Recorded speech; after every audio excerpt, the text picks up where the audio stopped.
Albertan, born and raised in Edmonton, as was my wife, raised our wonderful family here. We got 4 beautiful grandchildren, one of who turned 4 years of age today. And his dad let him give him for his birthday present, he let the 4-year-old shave his head like that. Can you believe that? And he's a paramedic to boot, and he still let him do it like that. So talking about taking risks, that's just unbelievable. And he sent us a video of it.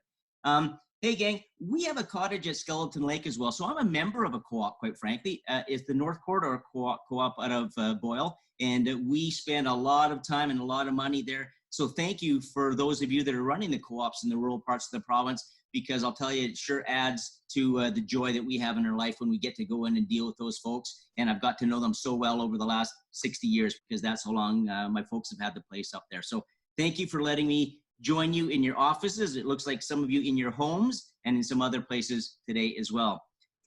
Just quickly through a show of hands here, gang. You know, we've been into this COVID-19 thing for roughly a month. How many of you have actually dialed up your wellness over the last month, invested more time in your wellness?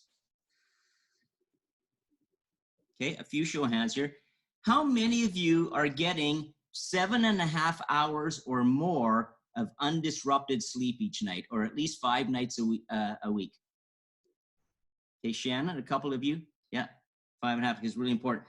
Because it's really important. One of the things that we find, gang, when we get into difficult situations like this, leaders have a natural tendency to go all in on their business. Not that they're not all in all other times, but they go all in, and they will often suspend a lot of their behaviors that have to do with their wellness.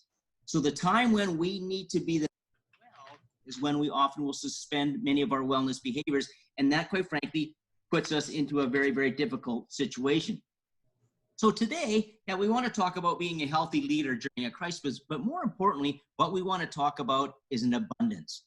And I know some businesses are living abundance right now, and maybe yours is a little bit more because you're in the food market, but a lot of individuals and families are not because of the COVID-19, but we need to really get refocused back on living a life of abundance. And what I mean by that, and let me give you an analogy here. Some of you may have been at that New Year's Eve party where they stack the champagne glasses up at a pyramid like this. Some of you have seen that. And then they start to fill the champagne glasses, and which glass do they fill first? And of course, the glass they fill the first is the top glass. Now, of course, once that top glass is filled to abundance, it spills over and creates abundance for the next layer and the next layer and the next layer. For the sake of today's conversation and on a go-forward basis, I want you to think of yourself as that top champagne glass. Because only once you are filled to abundance can you therefore create abundance for other people around you, for your families and the people that work for you and work with you, etc. So we need to ensure that we're living a life of abundance ourselves if we truly want to be of service to other individuals. So that's really, really important. Throughout the conversation today, we're going to try to achieve 4 things. Number 1, I want you as business leaders to understand that health needs to be looked at as a unique asset class. And the fact that Graham has me talking to you today, I know that he's thinking along the fact that people aren't our number 1 asset. It's healthy people that are our number 1 asset. And he wants you to be the healthiest. And so we need to look uniquely at health as a unique asset class. That means we need to build a high performance equation for all of ourselves, which will focus on prehab versus rehab behaviors, right? And we're going to spend a lot of time talking about energy recovery. Okay, so let me just jump in and share a screen with you here, gang, and we'll get going. Okay, can you see that? What do you see on your screen there, Graham? Is that, you see it? We're good. Okay, so now it's really important that we understand that during times like this, we're all pivoting our businesses. So we're making all kinds of physical changes. We're making behavioral changes within the business. So if we're pivoting the business, we have to understand that we also need to pivot our lifestyle choices. I know a lot of business leaders that they're maxed out pretty much all the time, which means that they've got very little reserve for situations like this, and that can put us in a precarious situation. We need to understand that we each have a stress threshold. So that stress threshold, if we move beyond it, we go from stress to distress. And now that where we sit on that whole continuum is got to do with how we manage controllables. A lot of uncontrollables have been introduced in our lives now, so it means that we have to get more intentional about managing the controllables, and that's really what we want to talk about this afternoon. There was a book that was written called The Great Game of Business, and the author's name is Jack Stack. And he recognized, it's probably one of the most instrumental books in running businesses. It's called about open book management. And he recognized right up front that for far too long, we've ignored health as a business issue. And many companies have paid the price for it. When I talk to a lot of business leaders, they have a rescuer mentality. They want to rescue their employees. They want to rescue their families. They want to keep rescuing all the time. But the challenge is, gang, is that if you rescue, rescuers ultimately become victims. So we need to have the appropriate balance in there. I also talk to a lot of business leaders and say, I'll get to it tomorrow, and they will rationalize unhealthy behaviors. And Graham, I think when we had the last conversation is, the way that I call that, when business leaders start to rationalize unhealthy behaviors, that's called polishing a turd, gang, and stuff like that. And so we have to not be doing that. We have to be better than that for sure. And so when you're in a leadership position, if you're not careful, those roles will chip away at your physical and psychological well-being a bit by a bit by a bit. And then all of a sudden you wake up one day and you become okay with okay, and simply that's not good enough. Because as business leaders, we look at what's called the paid reality, P-A-I-D. The paid reality is, P is pressure, the A is you always need to be on, the I is there's information overload, and D is we're distracted. And if you stay in an environment like that for too long, marinate that for too long, there's some serious physical and psychological consequences and stress effects that will come with that. And so we're expected to be better than that. I'm just going to advance the slide here. Who here recognizes this slide? Anybody recognize this slide? This slide is a picture from Mount Everest in May of 2019. So last May. It was one of the most tragic years on Mount Everest. And you can see all these individuals that are lined up there to get on the Hillary step. It's the last push to the summit. And so as business leaders, we tend to make the push. And we're going to accomplish our goals no matter what, even though we know that we're compromised. What's really interesting about this picture is on May 22nd of 2019, we were following a British climber. His name was Robin Fisher, and he was blogging. And on his May 22nd blog, he blogged that he had a bad cough, his respiration was compromised, and so he wasn't going to make the push to the summit on May 22nd. He said, rather, I'm going to make the push on May 25th. And then he said, and I hope, number one, I hope that my cough and respiration is better. Number two, I hope that the lineups are gone by the 25th. Number three, I hope, right, that the weather holds. So his whole strategy about accomplishing his goals was hope. Well, of course, Robin made the push on May 25th. That he made the summit. Kate was coming back down 50 meters from the top. He collapsed and he died. What's really, really sad about that is when I had Christmas dinner with Robin 2 Christmases ago, you see, he was my niece's partner, and he shared with us that he was going to make the Everest push. He knew that he was on the verge of his capabilities. My niece knew that he had this stubborn streak in him that he wouldn't turn back no matter what, and he paid the ultimate price for it. But you and I as business leaders need to understand, right, what our prices we will pay to make that summit. If you are compromised in any way, shape, or form as a business leader, will you try to push through like Robin did and pay the ultimate price? Or will you step back, recalibrate, and then go again? Dr. Larry Olhauser, who is from Edmonton, he used to be the registrar of the College of Physicians and Surgeons, wrote a book called The Healthy CEO. He could have made it The Healthy Co-op Leader, for example. And in his book, he clearly states that healthy CEOs or healthy leaders never achieve their targets. Dead CEOs and leaders never achieve their targets. So if you're feeling compromised in any way, shape, or form, you need to step aside, get out of that line, get some help, and recalibrate things. And really what we want to do today is talk about that recalibration conversation.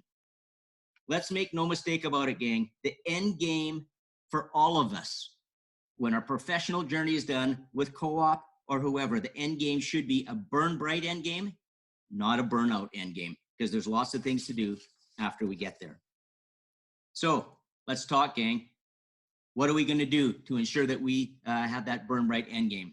In 2001, Jim Loehr and Tony Schwartz wrote an article for the Harvard Business Review called The Making of a Corporate Athlete. These two gentlemen studied top business leaders and top athletic performers for over 3 years.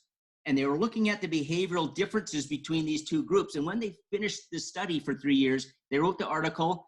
And what they clearly articulated in that article was that the real enemy of high performance is not stress, which paradoxical as it may seem is actually the stimulus for growth.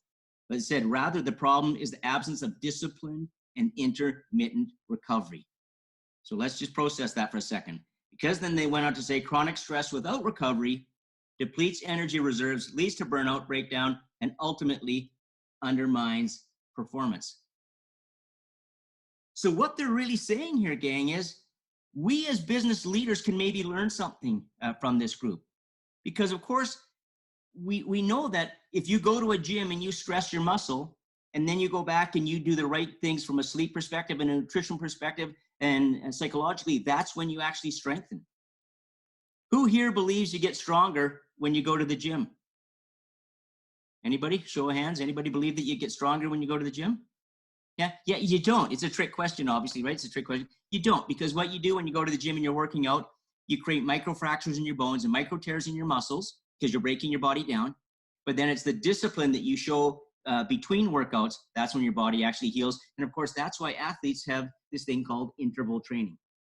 They will stress their bodies enormously when they're in a training mode.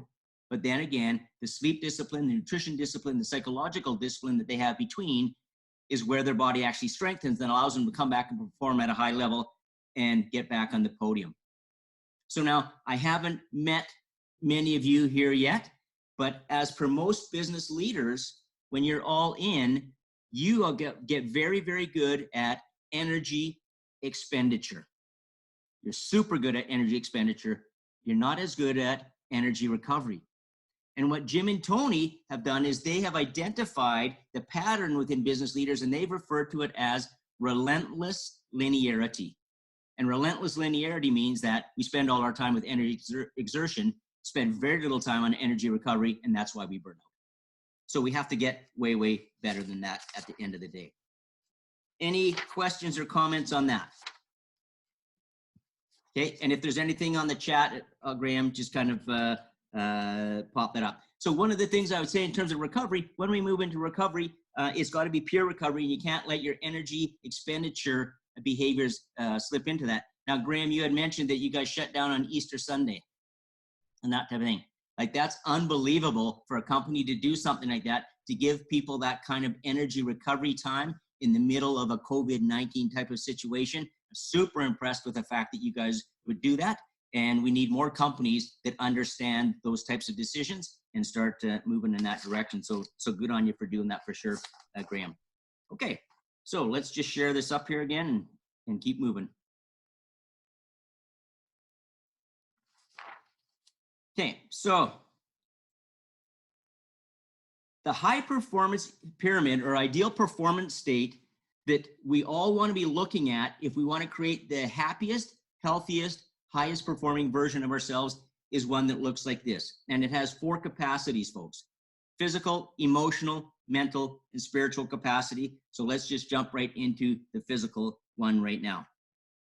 And from a physical resilience perspective, you'll see that there's 4 behavioral buckets within each of these 4 capacities. So from a physical perspective, if we want to optimize our physical resilience capacity, we need to be thinking along the lines of nutrition, sleep, and exercise, aerobic and anaerobic exercise. So let's start talking with the one about nutrition first and foremost, gang. Who here has their largest meal of the day at dinner time? Yeah, that's very North American, by the way. Very, very North American. But if you really, look at it closely, biologically and metabolically, it doesn't make any sense whatsoever. As business leaders, you are the Indy 500 car of your co-ops. You're the Indy 500 car. And to show up in the morning, to show up at the start of that Indy 500 race with the least amount of fuel in your tank, like with an empty fuel tank, makes no sense whatsoever. Your bodies have a thing called a circadian rhythm. It's a normal biologic rhythm of your body, et cetera, like that. And the first meal of the day is so important to establish those rhythms. So if you really want to have stable energy levels throughout the day, because let's understand that food, right? This is about fueling our body for performance. It's not about staving off starvation. You work in the food industry. I'm sure there's lots of food around. This is about fueling our body for performance. So the real recipe for the best energy levels throughout the day is, for breakfast, you eat like a king. For lunch, you eat like a prince. And for dinner, you eat like a pauper. So we're not saying that you stuff your face for breakfast at all, but on a proportionate basis, your breakfast should be your largest meal because you're at the start of the race. Then lunch, what you do is you need to put a little bit more fuel on your tank because you're halfway through the race. You got half to go, so you top it up a little bit more. And then at the end of the race, you just need to put a whiff of gas in your tank because you're just about finishing the race. If you put a full fuel tank in your hot car at the end of the race and park in the garage, that's a fire hazard, gang. You don't want to be doing that. You're moving into the lowest point of the day from your metabolic processing perspective. So why would you take on the most amount of fuel? One of the big issues that we have these days with weight and weight management is the fact that we've got this equation inverse. Okay? So really, what we're going to encourage you to do is think along. Breakfast is your largest meal of the day, then proportionately less for lunch, and then less for dinner. The other thing that's really important, gang, from a nutrition perspective, is that when you have these meals, that you're selecting food that is low glycemic versus high glycemic, or what we call nutrient dense versus energy dense. Okay, so if your proteins, good proteins, like that is nutrient dense. Chickpeas, energy dense. These types of things, your lentils, energy dense.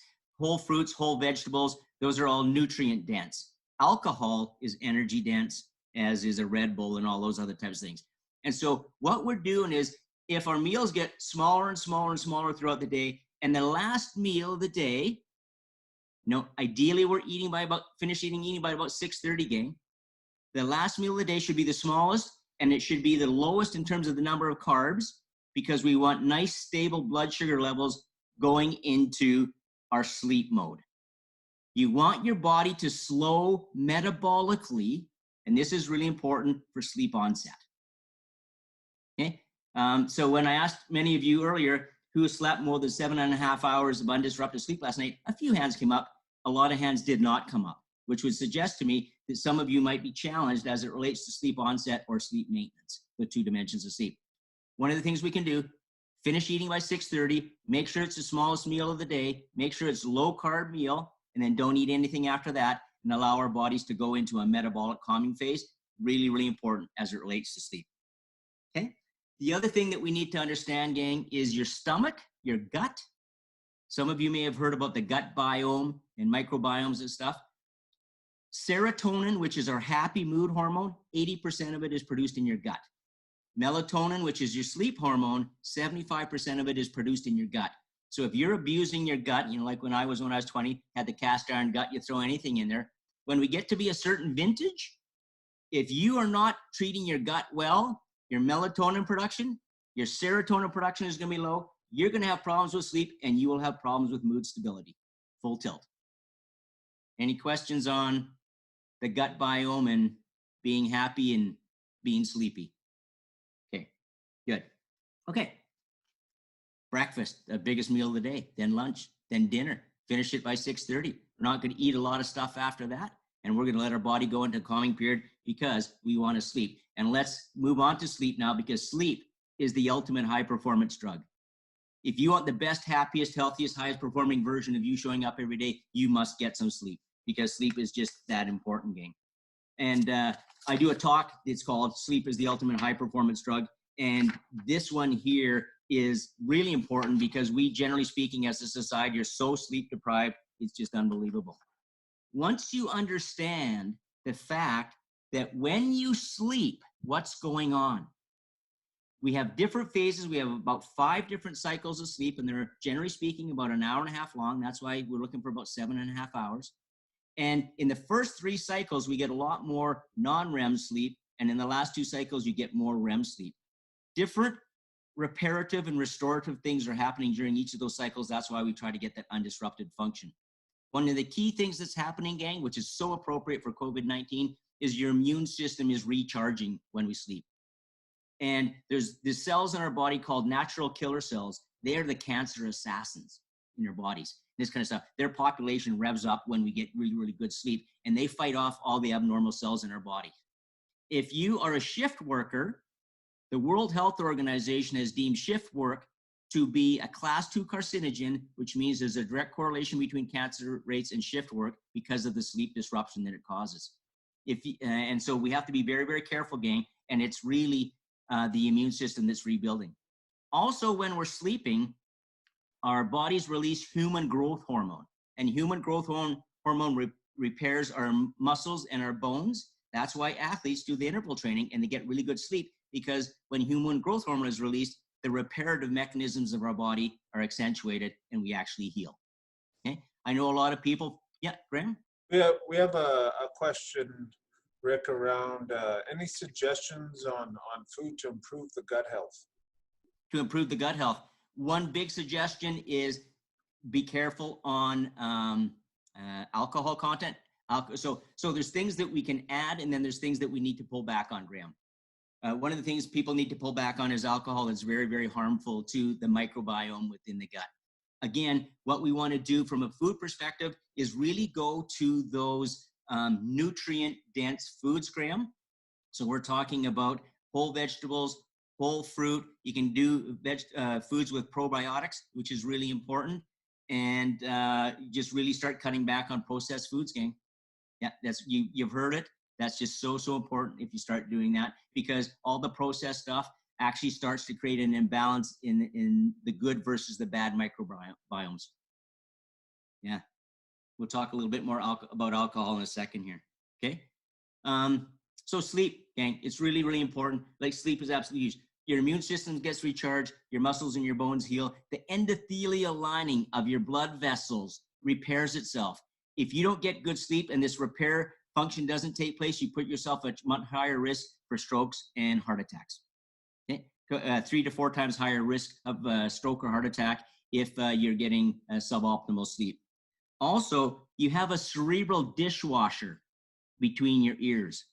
And what happens is when you go and you get good deep sleep, the cerebral dishwasher kicks in. And what happens is these nerve cells in your brain start to shrink, and the cerebral spinal fluid starts to flush through your brain 60% faster. And what it's doing is it's flushing out the metabolic waste that your brain has given off during the day. Your brain is a very powerful muscle, gang, and it gives off a lot of metabolic waste all day. And one of the primary waste products is a protein called beta amyloid. And beta amyloid is the product that creates the plaques that are associated with Alzheimer's and dementia. You may have heard of those diseases, and the plaques associated with them is caused by beta amyloid. So sleep is a very important part of flushing out those metabolic waste products and therefore helping us to avoid cognitive decline. As business leaders, you got to make important decisions all day long. You need your cognitive functioning. Okay? Then after that, we go through an emotional rebalancing process. And the emotional balancing process ensures that the amygdala, which is the emotion center in your brain, and the logic center of your brain play nicely, so we are nice individuals and we make balanced decisions. If you don't sleep well, the connection between the logic center and the emotion center gets severed, and the emotion center wins. Now you're just a bag of emotions, and typically you're making decisions from a negative perspective. So we got to be very careful about that from a leadership perspective as well. The big disruptors of sleep, gang, are alcohol. Alcohol is the #1 sleep disruptor out there. Know when you have a bunch of drinks, you aren't sleeping well, you are sedated. And if we look at the brain waves of somebody who is bombed and somebody who has been anesthetized for surgery, they're virtually the same. So when you get sedated, you don't enjoy deep sleep and all the reparative, restorative things associated with that, and you have really, really fragmented sleep. Basically, you're on a rotisserie all night long. So alcohol is the #1 sleep disruptor out there right now. I've heard way too many stories of business leaders during COVID-19 increasing their alcohol intake because they're so stressed, right? And it's going to do exactly opposite of that. It's not going to manage the stress at all. It's actually going to make it worse. So that's number one. Caffeine is the second biggest disruptor, gang. It has a very long half-life. It stays in our bodies a long time, and it directly impairs your melatonin production, and that's the hormone you need for sleep. So you got to be careful about that. And then, of course, technology, gang. If we want to sleep well, we need to shut the technology off by about 8 o'clock, because the blue light that comes from your phones and your laptops and your TVs, again, suppresses your melatonin, which makes it more difficult to fall asleep and stay asleep. And then the stuff that people are looking at, like if you're looking at COVID-19 news just right up till you go to bed, that's not positive stuff, gang. Like that raises your cortisol levels, which suppresses your melatonin levels and makes it more difficult to get good sleep. So the three big things that you can change in your life, there's a lot of other ones. The three big things you can change to get better sleep is reduce or eliminate alcohol, reduce or eliminate caffeine, make sure your technology is turned off by about 8 o'clock so your body can go into a calming phase. Because my bedtime is 9:30. That's how I've just calibrated my body, 9:30. So at 8 o'clock, it's calm, calm, calm, calm, lights out, and that's kind of stuff. And you want to fall asleep in about 15 minutes and get great sleep. So, but those are behavioral choices. Remember, gang, we have some uncontrollables that we're dealing with these days. And because we can't control those, we have to be way more intentional in controlling the things that we can. It's our lifestyle choices throughout the day, which we can control and we can alter to still help us to sleep well, feel well, and become that corporate athlete.